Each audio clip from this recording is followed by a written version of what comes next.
السلام علیکم ورحمۃ اللہ وبرکاتہ۔ الحمد للہ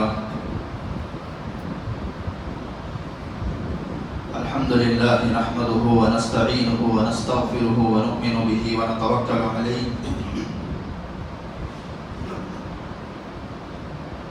ونعوذ باللہ من شرور انفسنا ومن سیئات اعمالنا من يهده الله فلا مضل له ومن يضلله فلا هادي له ونشهد أن لا إله إلا الله وحده لا شريك له ونشهد أن سيدنا وسندنا ومولانا محمدا عبده ورسوله وصلى الله تبارك وتعالى عليه وسلم تسليما كثيرا كثيرا أما بعد فأعوذ بالله من الشيطان الرجيم بسم الله الرحمن الرحيم يا أيها الذين آمنوا كتب عليكم الصيام كما كتب على الذين من قبلكم لعلكم تتقون وقال الله عز وجل شهر رمضان الذي أنزل فيه القرآن هدى للناس وبينات من الهدى والفرقان وقال تعالى ومن يتق الله يجعل له مخرجا ويرزقه من حيث لا يحتسب وقال ومن يتق الله يكفر عنه سيئاته ويعظم له أجرا صدق الله العظيم وقال النبي صلى الله عليه وسلم الحلال بين والحرام بين وبينهما مشتبهات لا يعلمهن كثير من الناس وقال عليه الصلاة والسلام التقوى ها هنا أشار إلى قلبي او كما قال علیہ الصلاۃ والتسلیم۔ ہر قسم کی تمام تعریفیں سزاوار ہوں اس خالق کائنات پر جو تمام جہانوں کا پالنہار ہے۔ درود و سلام ہو ذات قدسی وشیم صاحب الجود والکرم تاجدار حرم نبی اکرم صلی اللہ علیہ وسلم پر اور آپ کی آل اور اولاد پر، تمام صحابہ پر، تابعین پر، تبع تابعین پر، متبعین پر، تمام اولیاء اللہ پر۔ اسی طریقے سے یہ سلسلہ چلتا رہے قیامت تک کے آنے والے تمام مسلمانوں۔ معزز عزیز دوستوں، بزرگوں، نوجوان ساتھیوں،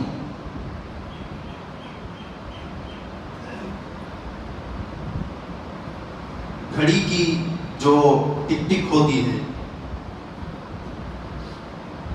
یہ ہر دم انسان کو بتلا رہی ہے کہ تیری زندگی مثل برف، جیسے برف کی سیل ہوتی ہے جو ہر دم ہر آن پگھل رہی ہے، ویسے ہی زندگی بھی پگھل رہی ہے۔ بہت ہی افسوس اور دکھ ہوتا ہے کہ انسان اپنے ہاتھوں سے اپنی زندگی میں کئی انسانوں کو مٹی کے حوالے کرتا ہے، جنازے کی نماز پڑھتا ہے، لیکن اس کا دل جو ہے ابھی مردہ ہی ہے، ابھی دل جاگا نہیں ہے۔ کتنے لوگ ایسے ہیں جو آن کی آن میں ہم سب لوگوں کو چھوڑ کر کے چلے جاتے ہیں۔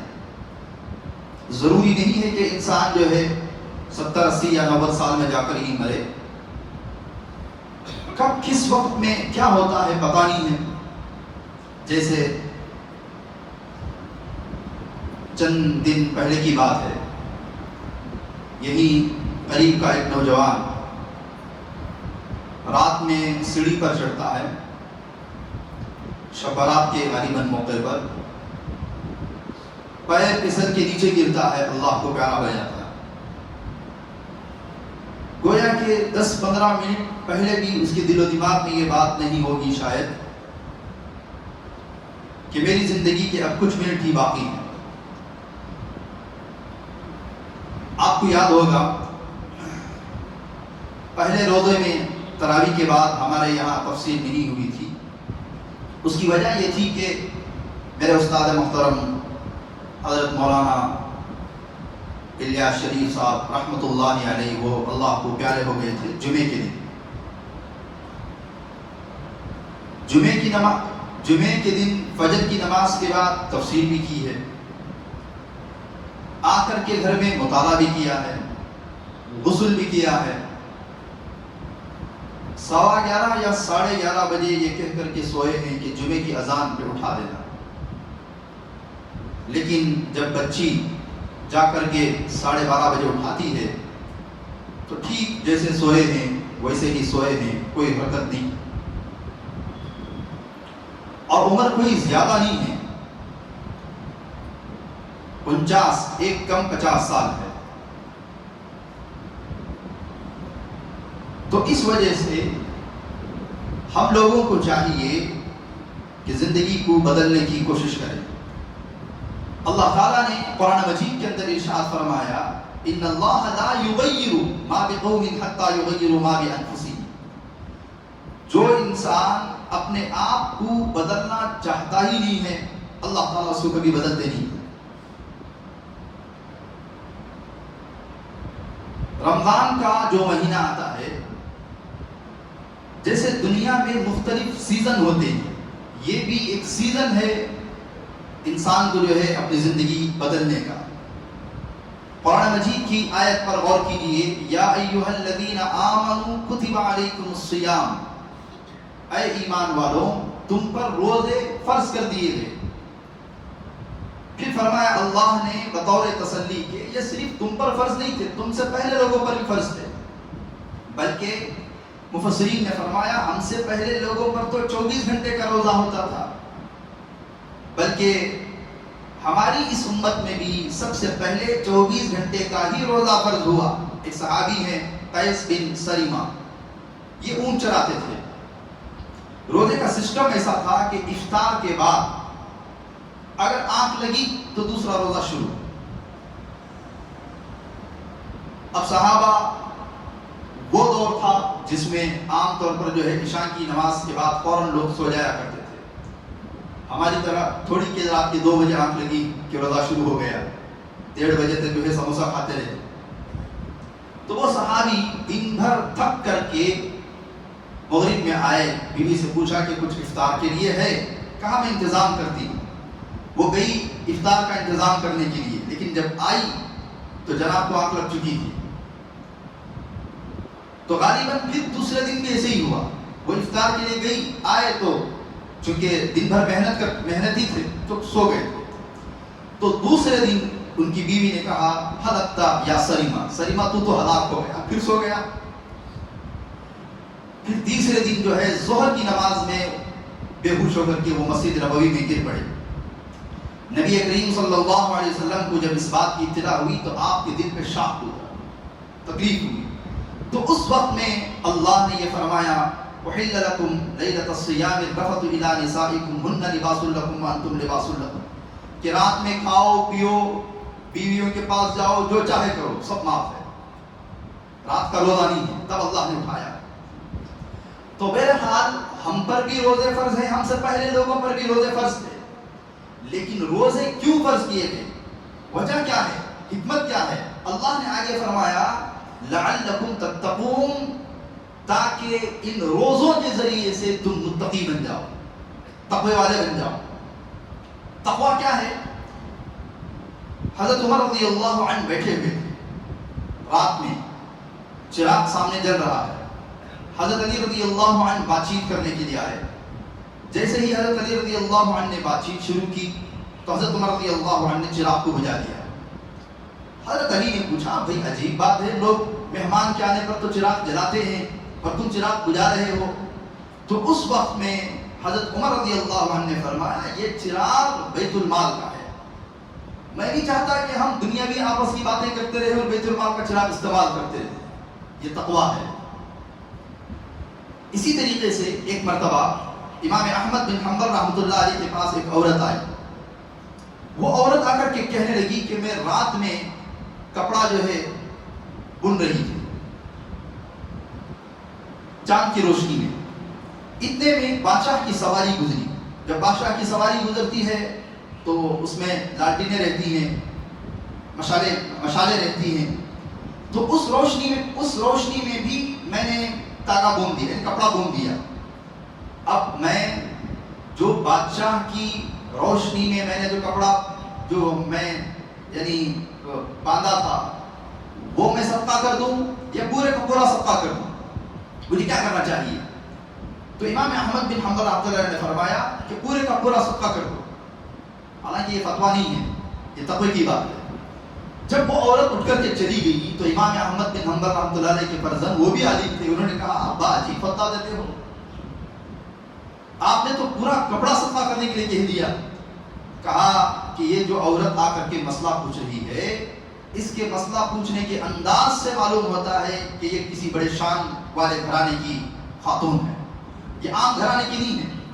اور ایسی شان والے گھر کی خاتون کے لیے یہی شان اور یہی زیبا ہے کہ یہ لوگ پورا صدقہ کر دیں.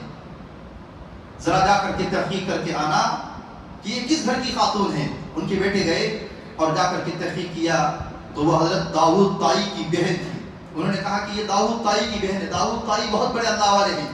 تو اس وقت میں امام احمد بن حنبل رحمۃ اللہ نے فرمایا کہ ایسے گھر والوں کے لیے تو یہی زیبا دیتا ہے کہ یہ پورے کا پورا صدقہ کر دیں. اسی وجہ سے جب پوچھا گیا کہ تقویٰ کیا ہے, کہا کبھی کسی خاردار یعنی جو کانٹے دار جو درخت ہوتے ہیں ان کے درمیان سے کبھی گزرے ہو؟ کہا جی گزرے. کہا کیسے گزرتے ہو؟ کاٹن کا کپڑا پہنے ہوئے ہیں اور کانٹوں کی جو ہے یعنی پورے جھڑپ ہے, درخت ہیں. تو کہا بالکل کپڑا سمیٹ کر کے ایک کانٹا بھی لگے گا تو پورا کپڑا تار تار ہو جائے گا. کہا اسی طریقے سے بچ کر زندگی گزارنے کا نام جو ہے تقویٰ ہے. تو رمضان آئے اور آدمی متقی نہ بنے, آدمی کا دل روشن نہ ہو, آدمی کا دماغ روشن نہ ہو, آدمی کا دل گناہوں سے نہ دھلے, پھر تو بڑے افسوس کی بات ہوتی ہے. ایک صاحب کسی کے پاس جو ہے گھوڑا خریدے 3000 روپئے میں, 3000 دینار میں یا درہم میں. جب وہ گھر لے کر کے آئے تو ان کے بھائیوں نے کہا کہ بڑا شاندار گھوڑا ہے, کتنے میں خریدا؟ کہا 3000 درہم میں. کہا یہ تو 4000 درہم کا معلوم ہوتا ہے. بس اتنا سننا تھا کہ اگلے دن اس سے جس سے گھوڑا خریدا تھا تلاش کرتے ہوئے گئے, جا کر کے کہا کہ میں نے اپنے بھائیوں سے سنا ہے کہ یہ گھوڑا جو ہے 4000 درہم کی قیمت کا ہے اور شاید تمہیں اس بات کا علم نہیں تھا, تم اپنے 1000 اور درہم لے لو, مجھے نہیں چاہیے. پھر اس کے بعد جو ہے چند دنوں کے بعد ریس لگی. ریس میں ان کا گھوڑا جیت گیا. جب گھوڑا جیتا تو جو گھوڑے کے ماہرین تھے انہوں نے کہا گھوڑا کہاں سے خریدا؟ کہا فلاں سے خریدا. کہا کتنے میں خریدا؟ کہا 3000 میں خریدا تھا اور 4000 میں نے 1000 دے دیے. انہوں نے کہا نہیں, یہ گھوڑا اس نسل کا 6000 سے تو کم کو نہیں مل سکتا ہے. تو پھر یہ تلاش کرتے ہوئے گئے اور 2000 جو ہے درہم لے جا کر کے ان کو دیے اور کہا کہ جو گھوڑوں کی جو نسل کو جو پہچاننے والے ہیں ان لوگوں کا کہنا ہے کہ تمہارا گھوڑا جو ہے جو اس کی قیمت ہے وہ 6000 درہم کی ہے, تمہیں اس بات کا علم نہیں تھا, تم نے انجانے میں جو ہے فروخت کر دیا, بیچ دیا ہے, لہذا تم اس کو لے لینا, میں تمہاری یہ چیز جو ہے رکھنا نہیں چاہتا. آج ہم لوگ کیا کرتے ہیں, خریدنے والا یہ چاہتا ہے کہ بیچنے والا کسی طریقے سے جو ہے مفت میں دے دے. بیچنے والا یہ چاہتا ہے کہ خریدنے والا جو ہے جتنا نکالنا چاہے نکال سکتا ہے, نکال. کپڑوں کی دکانوں میں ذرا جا کر کے دیکھیں 7000 روپئے جوڑے کی قیمت بولتے ہیں, لیکن جب وہ دہلیز تک آتا ہے یا زیادہ سے زیادہ گاڑی پر بیٹھتا ہے تو 2500 میں دیتے ہیں. جب 2500 روپئے دینا ہی تھا تو 7000 بول کر کے اپنی زبان کیوں خراب کی, اپنا ایمان کیوں خراب کیا؟ سودا ہمیشہ کھڑا ہونا چاہیے, زندگی 2-2-4 کی طرح صاف صاف ہونا چاہیے. ایسا نہیں ہے کہ کسی کی مجبوری کا فائدہ اٹھا لیا جائے. تو بہرحال اللہ تعالیٰ نے یہ جو رمضان کا مہینہ دیا ہے، یہ مہینہ تاکہ ہم جو ہے تقوی حاصل کریں. اور آپ حضرات کو معلوم ہونا چاہیے قرآن مجید کے اندر اللہ رب العزت نے ارشاد فرمایا وَمَن يَتَّقِ اللَّهَ يَجْعَل لَّهُ مَخْرَجًا، جو بندہ دنیا میں متقی بن جائے گا، تقوی اختیار کرے گا، اللہ تعالیٰ اسے مشکلات سے نکلنے کے لیے ایگزٹ بنا دیں گے. آج دنیا میں ہر انسان پریشان ہے. کوئی انسان ایسا شاید آج ملے کہ جس کے دل میں کوئی پریشانی نہ ہو. سب کے دماغ میں ٹینشن سوار ہے، سب کے دل میں پریشانیاں ہیں. فرمایا یہ گناہ جو ہے نا، یہ گناہ انسان کے اندر کے چین اور سکون کو چھین کے رکھ دیتے ہیں. یہ گناہ ہی تو ہے جو ہمارا چین اور سکون جو ہے چھین کے رکھ لیے ہیں. وَمَن يَتَّقِ اللَّهَ يَجْعَل لَّهُ مَخْرَجًا، اللہ تعالیٰ متقی بندوں کو مشکلات سے نکلنے کے لیے ایگزٹ بنا دیتے ہیں. انسان مشکلات میں پھنستا ضرور ہے، لیکن متقی ہوگا اللہ تعالیٰ اس کو ایسے نکالیں گے جیسے مسکے میں سے بال نکال دیتے ہیں. پھر آگے فرمایا وَيَرْزُقْهُ مِنْ حَيْثُ لَا يَحْتَسِبُ، بندہ زندگی میں تقوی اختیار کرے گا، اللہ تعالیٰ اسے رزق ایسی جگہ سے دیں گے جہاں سے اس کا وہم و گمان بھی نہ ہوگا. ایسے ہم لوگ قرآن کی آیتیں پڑھتے ہیں. ایک صحابی ہیں، وہ صحابی استنجا کرنے کے لیے، پیشاب کرنے کے لیے بیٹھے، فراغت کے لیے. تو سامنے جو ہے چھوٹی سی بل تھی. اس بل کے اندر سے چوہا 1 دینار لا کر کے باہر ڈالا. یہ ابھی پیشاب کر رہے تھے، دوسرا دینار لا کر کے باہر ڈالا، تیسرا 19 دینار لا کر کے اس نے باہر ڈالے. چوہا اندر چلا گیا. وہ صحابی دینار کو لے کر کے نبی کریم صلی اللہ علیہ وسلم کی خدمت میں حاضر ہوئے. کہا یا رسول اللہ، اس طریقے کا واقعہ پیش آیا کہ چوہا جو ہے بل کے اندر جاتا ہے، دینار باہر نکال کے ڈالتا ہے، بل کے اندر جاتا ہے، دینار باہر نکل جاتا ہے. ہمارے یہاں کے چوہے پیسے لے کے بل میں گھس جاتے ہیں، باہر کہاں ڈالتے ہیں؟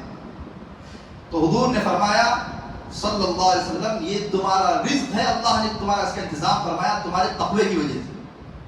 اس کے بعد فرمایا اللہ کے نبی نے قرآن کی یہ آیت پڑھی وَمَن يَتَّقِ اللَّهَ يَجْعَل لَّهُ مَخْرَجًا وَيَرْزُقْهُ مِنْ حَيْثُ لَا يَحْتَسِبُ. پھر اللہ نے فرمایا آگے وَمَن يَتَّقِ اللَّهَ يَجْعَل لَّهُ مِنْ أَمْرِهِ يُسْرًا، جو بندہ زندگی میں تقوی اختیار کرے گا اللہ تعالیٰ اس کے لیے کاموں کو آسان کر دیں گے. ایک ہے کام، وہی کام ہے مشکل ہوتا ہے لیکن وہی کام آسان ہو جاتا ہے، پتہ ہی نہیں چلتا. لوگ کہتے ہیں نا آج کام بڑا آسان ہو گیا، پتہ ہی نہیں چلا. گئے جاتے ہی بینک میں لائن نہیں تھی، فوراً جلدی چلان بھر دیے. اور فلاں جگہ گئے گورنمنٹ اس میں لائن میں گئے، کوئی مسئلہ ہی نہیں ہوا، 10 منٹ میں کام چک چک چک چک ہو گیا.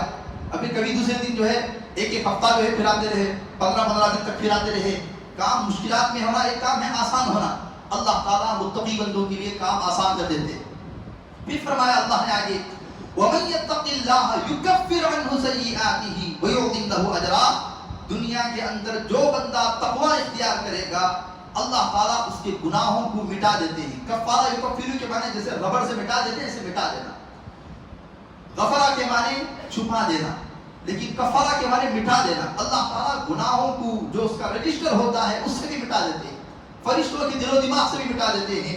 وَيُعْظِمْ لَهُ أَجْرًا، اللہ تعالیٰ اسے بہت بڑا اجر دیتے ہیں. اللہ کہہ رہا ہے کہ عظیم اجر دوں گا، تو وہ کتنا عظیم دے گا وہ اللہ ہی چل جاتا ہے. تو رمضان کا اصل مقصد کیا ہے؟ لَعَلَّكُمْ تَتَّقُونَ، تاکہ زندگی تقوی والی بن جائے. لیکن دیکھتے ہی دیکھتے جو ہے ایک اشرا ہمارا گزر گیا. شہر رمضان الذی انزل فیہ القرآن ھدی للناس، اللہ تعالیٰ نے اس مہینے کے اندر قرآن کو اتارا تاکہ لوگوں کے لیے اس میں ہدایت ہے. ہدن کسے کہتے ہیں؟ ہدن کہتے تھے عرب جو ہے جو پانی کی کشتیوں کے ذریعے سے سمندر میں سفر کرتے تھے. ظاہر بات ہے اس دور میں کوئی انٹرنیٹ نہیں تھا، کوئی یعنی سیٹلائٹ کا کوئی نظام نہیں تھا، سسٹم نہیں تھا. تو یہ لوگ سمندر کے بیچ میں پتھر کچھ نکلے ہوتے تھے چمکیلے، وہ پتھر دن میں سورج کی روشنی سے چمکتے تھے، رات میں چاند کی روشنی سے چمکتے تھے. تو وہ پتھر کو دیکھ کر کے یہ طے کرتے تھے کہ ہمیں کہاں جانا ہے. وہ پتھر کو تلاش کرتے تھے، وہ چمکیلا پتھر، وہ پتھر کو ہدن کہتے ہیں، ہدا. اہدنا الصراط المستقیم کا ترجمہ علماء نے یہ بھی کیا ہے، اے اللہ تو ہمیں وہ چمکیلا پتھر دکھا. یعنی انسان کشتی کے مانند ہے، سمندر میں ہے، کبھی بھی اس کی کشتی جو ہے بھور میں پھنس سکتی ہے، یا جو ہے زندگی یعنی گم ہو سکتی ہے. اے اللہ میں ایک کشتی کے مانند ہوں اور زندگی کے سمندر میں گم ہوں. تو مجھے وہ پتھر دکھا جو چمکیلا ہے, جو دن میں سورج کی روشنی سے چمکتا ہے اور رات میں چاند کی جو ہے روشنی سے چمکتا ہے, تاکہ میں جو ہے کنارے پر آ جاؤں. اہدنا الصراط المستقیم کا ترجمہ یہ بھی کیا ہے. تو فرمایا جو تم چمکیلا پتھر مانگتے تھے, ہدن, وہ اللہ تعالیٰ نے قرآن کے اندر رکھا ہے. رمضان اور قرآن کا بڑا خاص تعلق ہے. رمضان میں تقویٰ اختیار کرنا, استغفار کی کثرت, قرآن کی تلاوت. اللہ نے جتنی آسمانی کتابیں اتاری ہیں, تورات, زبور, انجیل, قرآن, وہ پوری کی پوری رمضان میں اتاری ہیں. کیوں؟ علماء نے فرمایا انسان جب فاقے سے رہتا ہے, انسان جب بھوک سے رہتا ہے, اللہ تعالیٰ اس کے دل و دماغ پر علم اور حکمت کی جو ہے باتیں کھول دیتے ہیں. آپ کو معلوم ہونا چاہیے, امام غزالی علیہ الرحمہ نے فرمایا کہ جب بھی میرے اوپر فاقہ آیا, تنگی آئی, میرے سامنے علم کے دروازے کھلتے چلے گئے. تن پروری سے علم نہیں آتا. ہمارا اساتذہ نے ہمیں سکھایا تھا تن پروری سے علم نہیں آتا. تن کہتے ہیں بدن کو, پروری پالنا. بدن پال رہے ہیں, مرغی کھا رہے ہیں, بکرا کھا رہے ہیں, اور خوب بدن پال کر کے جو ہے پیٹ سامنے توند کی طرح نکلتا رہا ہے. کہا تن پروری سے علم کبھی بھی نہیں آتا. علم فاقہ چاہتا ہے, علم بھوکا رہنا چاہتا ہے. اللہ تعالیٰ نے حضرت موسیٰ علیہ السلام کو یعنی تورات دینے کے لیے 30 دن کے روزے رکھوائے کہ 30 دن روزے رکھنا, اس کے بعد تورات دینے کے لیے آنا. 30 دن حضرت موسیٰ علیہ السلام روزے تو رکھے, لیکن اس کے بعد تورات دینے کے لیے جب گئے ہیں تو افطار کر کے گئے. اللہ نے فرمایا نہیں, تمہیں بغیر افطار کے آنا چاہیے تھا. تم نے افطار کر کے اپنے منہ کے اندر جو ایک خاص قسم کی وہ جو مجھے پسند ہے وہ تم نے ضائع کر دی. جاؤ پھر 10 دن دوبارہ روزہ رہ کر کے آنا. تو اللہ تعالیٰ نے مشقتوں میں ڈال کر کے انبیاء کو یہ علم دیا ہے. تو معلوم کیا ہوا کہ رمضان میں انسان کے دل و دماغ کے جو ڈھکن ہوتے ہیں وہ اور دنوں کے مقابلے میں بہت زیادہ کھلے رہتے ہیں. رمضان میں انسان کا دل و دماغ ہدایت کو تسلیم کرتا ہے, ہدایت کو قبول کرتا ہے, اس وجہ سے کہ اس میں شیاطین بھی بند رہتے ہیں. تو عزیز دوستوں, بزرگوں, یہ مہینہ جو ہم پر سے گزر رہا ہے یہ ہرگز اس حال میں نہ گزرے کہ رمضان ہمارا گزر جائے لیکن ہمارے دل کے دروازے بند کے بند ہی رہیں. پہلا عشرہ گزر گیا, دوسرا عشرہ جو ہے مغفرت کا ہے. اللہ تعالیٰ سے خوب استغفار کرے.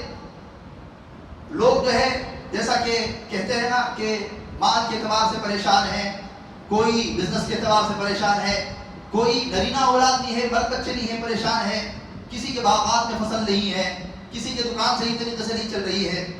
بزرگوں نے سارے مسائل کا حل جو ہے استغفار کے اندر رکھا ہے. ایک بزرگ بیٹھے ہوئے تھے, ایک آدمی آیا, حضرت میرے لیے مرد بچے نہیں ہے, نرینہ اولاد نہیں ہے.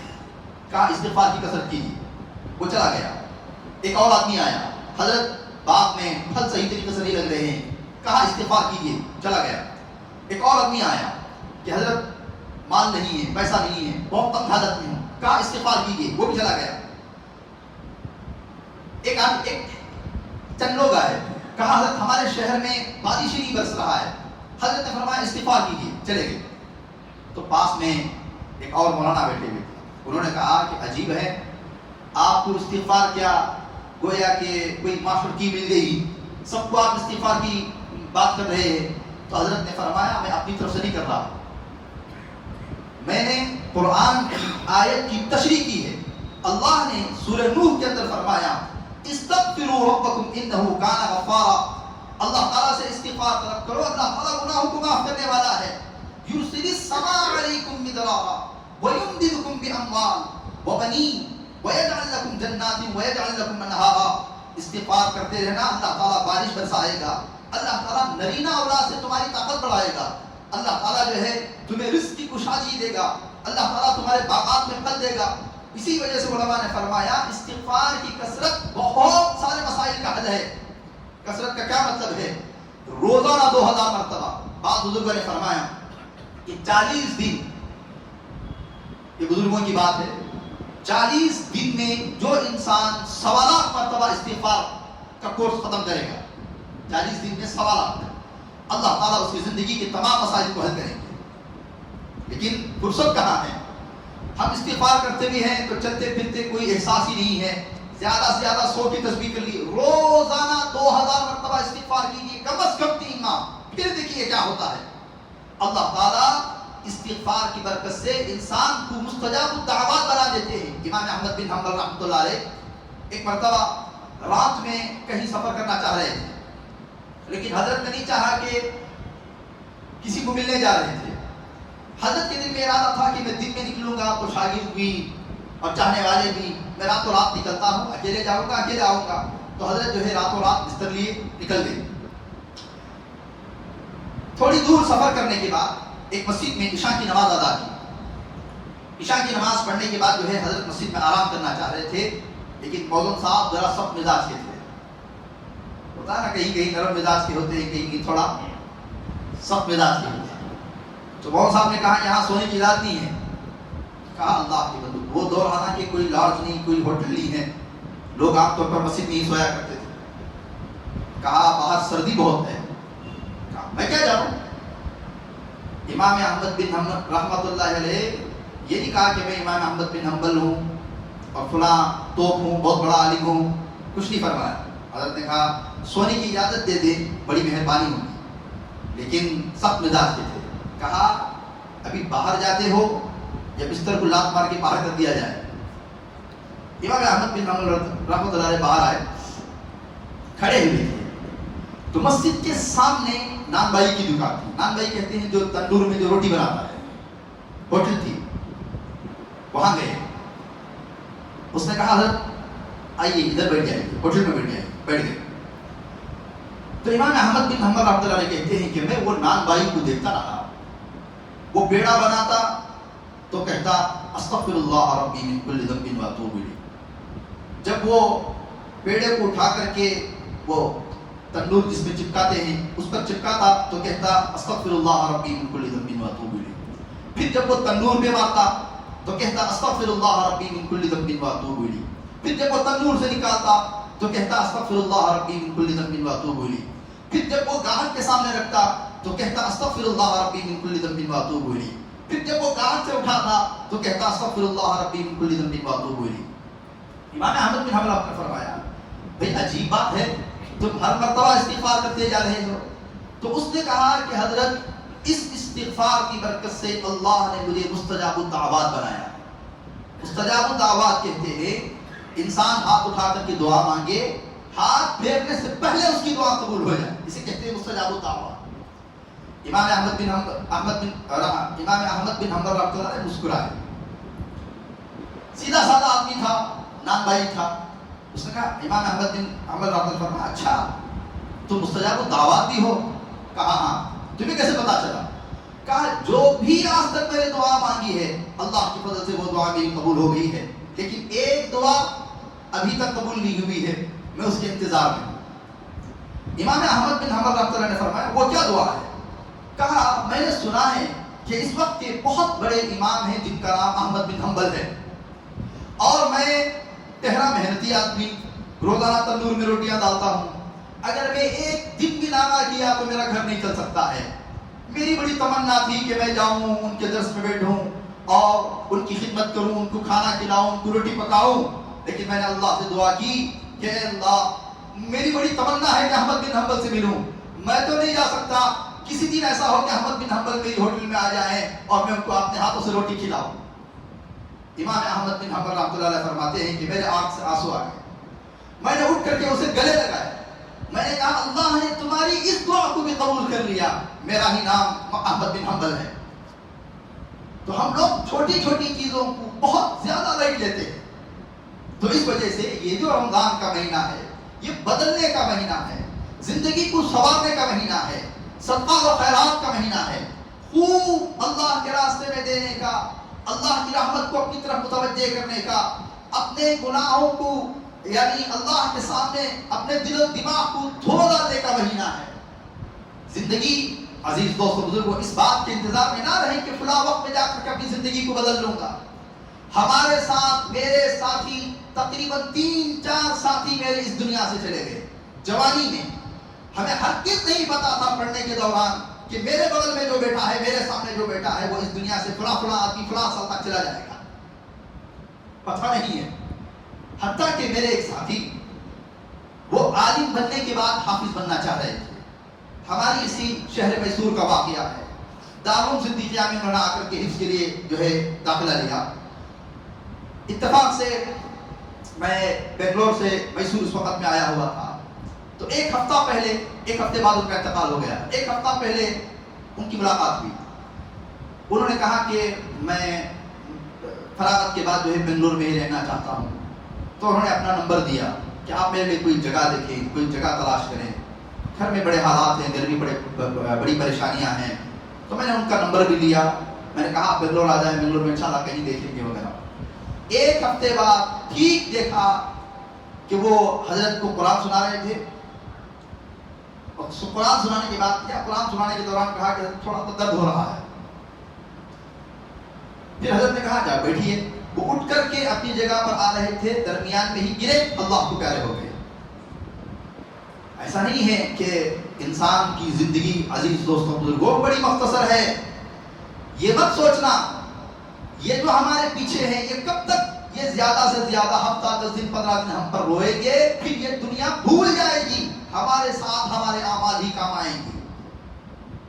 ایسا نہیں ہے.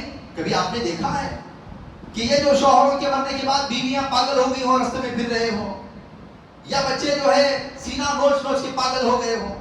اللہ تعالیٰ کا قدرت کا نظام ہے کہ کتنا بھی قریبی انسان ہو, جانا ہو تو چلا جاتا ہے.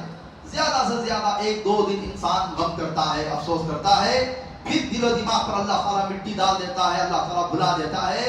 کتنے لوگ ایسے ہیں پھر 1 سال 6 مہینے 1 سال کے بعد کوئی یاد کرنے والا بھی نہیں ہوتا. بیوی اگر جان جوان ہے تو کسی اور سے شادی کر لے گی, اگر جان جوان نہیں ہے تو بچوں میں مشغول ہو جائے گی, اور بچے جو ہے چند دن جو ہے اسٹیٹس پر رکھیں گے کہ باپ ایسا تھا, باپ ایسا تھا, باپ نے تو کھلونا, ہمارے باپ نے تو فلاں چیز ایسی. پھر وہ دن بھی ختم ہو جائے گا. پھر برسی میں سال میں ایک مرتبہ جو اسٹیٹس پر رکھ دیں گے کہ بھائی ایسا تھا, باپ ایسا تھا. لیکن کوئی زندگی میں ساتھ آنے والا نہیں ہے. ہمارے اعمال جو ہم کر کے جائیں گے وہی زندگی میں ساتھ آئیں گے. اس وجہ سے اللہ تعالیٰ نے قرآن مجید کے اندر جو بات فرمائی وہ کہہ کر کے اپنی بات کو ختم کرتا ہوں. ان اللہ لا یغیر ما بقوم حتی یغیروا ما بانفسہم. جب تک انسان خود بدلنے کی فکر نہیں کرے گا, سوچے گا نہیں, اللہ تعالیٰ بھی اسے بدلے گا نہیں.